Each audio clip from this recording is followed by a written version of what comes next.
Hola, mi nombre es Rodrigo Márquez, consultor nacional e internacional, especialista en economía creativa y en desarrollo empresarial. Por el lado de la economía creativa estuve trabajando varios años a nivel nacional en el Ministerio de Educación y Cultura a cargo de la estrategia de economía creativa nacional, del mercado de industrias creativas nacionales y como referente de internacionalización, especialmente en sectores como el audiovisual, la música, el diseño y actualmente me encuentro más abocado al nivel departamental de trabajo en economía creativa, relacionado a todo el desarrollo y dinamización de sectores creativos y culturales. Y formé parte de la creación de la Agencia Nacional de Desarrollo Económico de Uruguay, eh, especial de varios sectores productivos, en especial algunos que tienen que ver con activos intangibles. De más está decir el agradecimiento al Centro Cultural Rojas, de la UBA, en este ciclo, en este lab de economía creativa, y bueno, trataremos de aportar lo más posible al mismo.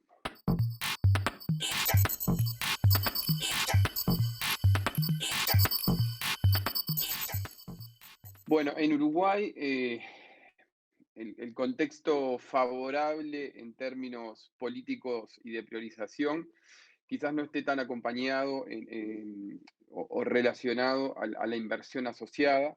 La pandemia nos ubicó en una situación nueva, pero como varias veces hemos hablado con algunos colegas, tiene que ver, ¿es una situación nueva o no es una situación nueva? En realidad, cuando en la cultura y en la creatividad, por lo menos en Uruguay, se habla de volver a la normalidad, nosotros estamos trabajando para no volver a la normalidad, sino a crear una nueva normalidad, una nueva realidad asociada a la creatividad y a la cultura.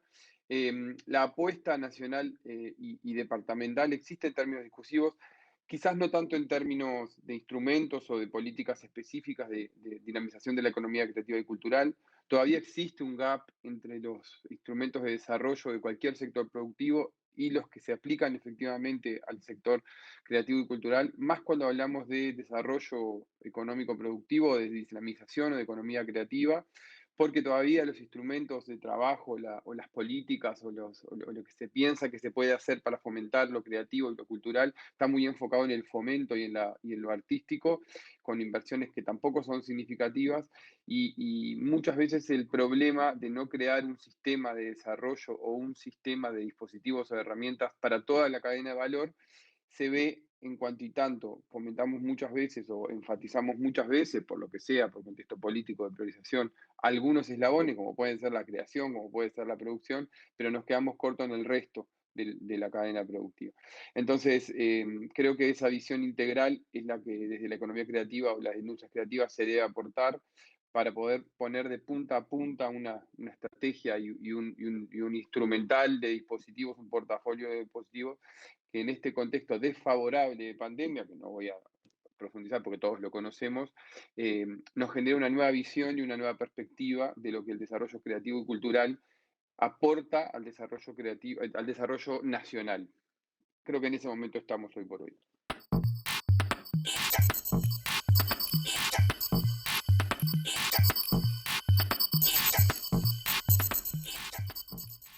La economía creativa y cultural, en realidad como disciplina, o como puede decirse disciplina nueva, como forma de hacer las cosas, en sí es una forma que viene del propio devenir del conocimiento, del desarrollo y de cómo generar dinamización económico-productiva. Más allá de lo que tiene para aportar en sí mismo al propio desarrollo del sector creativo y cultural, con lo amplio que es esto y con las distintas disciplinas que se insertan, eh, por lo menos en Uruguay, o por lo menos en un trabajo que hemos venido desarrollando, y específicamente voy a poner como ejemplo en Canelones, la metodología de trabajo en términos de desarrollo, todo lo que nos da la creación en sí mismo, de cómo desarrollamos las ideas, la creatividad y demás, en lo creativo y cultural, nos va a servir de prototipo para el resto de los sectores productivos en cuanto a innovación y desarrollo, como metodología de trabajo de innovación y desarrollo. Diría investigación, innovación y desarrollo. ¿Por qué? Porque en sí mismo la creatividad tiene su activo más intangible en eso mismo, en nuevas formas de ver, de visualizar y de crear. Y la cultura en sí mismo tiene eso de, bueno, nos impugna, nos problematiza, nos pone en cuestión. La realidad nos ha demostrado que la innovación y el desarrollo viene de la mano de esta forma de hacer las cosas. En sí mismo, nosotros lo vamos a hacer ahora, específicamente en Canelones, pero muchas de las metodologías, por ejemplo, los labs, las incubadoras y cuestiones que se han trabajado de una manera particular en el sector creativo y cultural, han demostrado que hay nuevas formas de hacerlo para otros sectores. El otro día hacíamos un taller muy llamativo con empresas de tecnologías de la información y usábamos técnicas más aplicadas a la creatividad y la cultura, porque sí el desafío de lo tecnológico, de las tecnologías de la información, no está tanto en el fierro o en la forma automática que ya una máquina lo soluciona, sino en todo lo otro, en lo que hace a cómo crear procesos creativos y la cultura, qué rol tiene en esos mismos procesos y en la creación de nuevas cuestiones artístico, pero más en el enfoque de corte creativo. ¿Y qué rol toman en estas cuestiones? En eso, y voy a agregar una cosa más, que es en los desarrollos organizacionales. El desarrollo empresarial en sí mismo tiene el desafío hoy de que muchas veces más ya no va a congregar el trabajo, ya no voy a ir a trabajar a estar con otras personas, van a congregar otras cuestiones. Esas otras cuestiones, esos otros espacios que congregan a las organizaciones para hacer una empresa, para hacer una organización en sí mismo, tienen mucho que ver con el desarrollo que propone en muchos campos la cultura y la creatividad, las cosas que tenemos en común o no en común, o la diversidad en sí mismo. No en balde, muchas empresas, y el otro día lo veíamos como un estudio, se está haciendo ese estudio, están creando áreas de diversidad, inclusión y creatividad y cultura para sus funcionarios como subgrupos de grupos de recursos humanos, pero que aportan al área de desarrollo. Entonces, ¿es un área innovadora? Sí, es un área innovadora, diría de las más innovadoras, porque es inagotable y su activo más grande es la propia creatividad, la propia creación.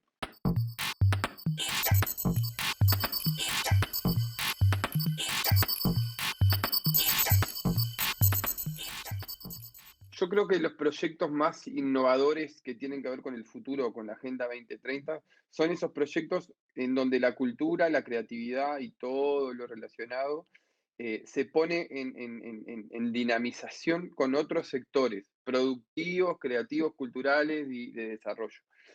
Y yo me enfocaría más, un poco lo que ponía como ejemplo, acá en el departamento de Canelones, dentro de Uruguay, que se va a gestionar un proyecto que es innovador en varias cuestiones. Primero, innovador que un gobierno tome unas metodologías y un proyecto y un prototipo en lo creativo y lo cultural para su relación de desarrollo, para su paradigma de desarrollo, para su agenciamiento de desarrollo. Eso es muy innovador. ¿Y por qué? Porque, bueno, siempre el problema ha sido al revés. Siempre la cultura y la creatividad no adaptaba a los instrumentos nacionales porque era muy especial.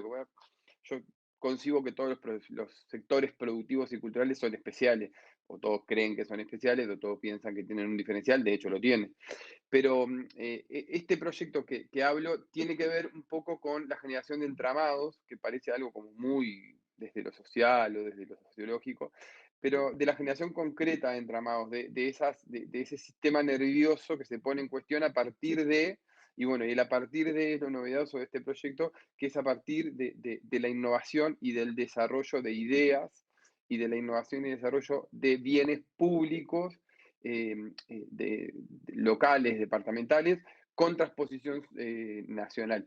El combo, el agregado, el valor agregado, es que esto mismo funcione como un atractor de inversiones. Que eso es muy interesante porque más allá de que a veces suena bonito el decir, están filmando acá, están haciendo una cosa acá de otro lado para que sea como una marca de atracción de inversiones, que una metodología o que como yo trabajo sea la atracción de la inversión basada no solo a veces en las tercerizaciones, que son como lo más fácil, tengo mano de obra, tengo esto, tuvo otra, sino en sé hacer las cosas de otra manera y las puedo hacer en chico o en grande para países chicos o grandes. Que desde Uruguay se piense que yo puedo ser proveedor de un país enorme, por ejemplo, como China, eh, era impensado en otra época por escala, pero en este tipo de activos intangibles, esa escala, el Uruguay crece, el Uruguay es mucho más grande en algunas cuestiones, por ejemplo, en que tiene el 90% de su población informatizada, con acceso a Internet y a tecnología, y el crecimiento de programaciones, de programadores, por ejemplo, ha sido exponencial, y de programadores que crean ha sido exponencial. ¿Por qué? Porque crean desde niños, y los niños tienen un valor agregado en esa creación que es innovadora. Entonces nosotros hoy por hoy tenemos proyectos, y lo pongo como ejemplo, laborales de inserción de menores de bajos recursos que están programando para China, desde un proyecto de 15, 16 años. Y eso se hizo a partir de un motor que venía de un proyecto de desarrollo creativo, cultural y demás, que los enganchó, entre comillas, a partir de una actividad que les era divertida, o que les era interesante, o que les ampliaba su formación. Y terminó siendo una fuente laboral porque hoy son programadores. Muchos de ellos no saben ni lo que ganan en términos de programación, pero el salto ha sido enorme. Y es un grupito de gente que uno no hubiera pensado en la vida que eso se desarrollara. Eso es el futuro, precisamente. Y sobre todo en paradigmas como el de Uruguay, en donde la movilidad social a veces es compleja y se da a partir de algo nuevo, disruptivo, que hace que alguien que nunca tuvo recursos para una computadora hoy la tenga y hoy pueda programar cosas que quizás estaban reservadas para otro tipo de niveles socioeconómicos.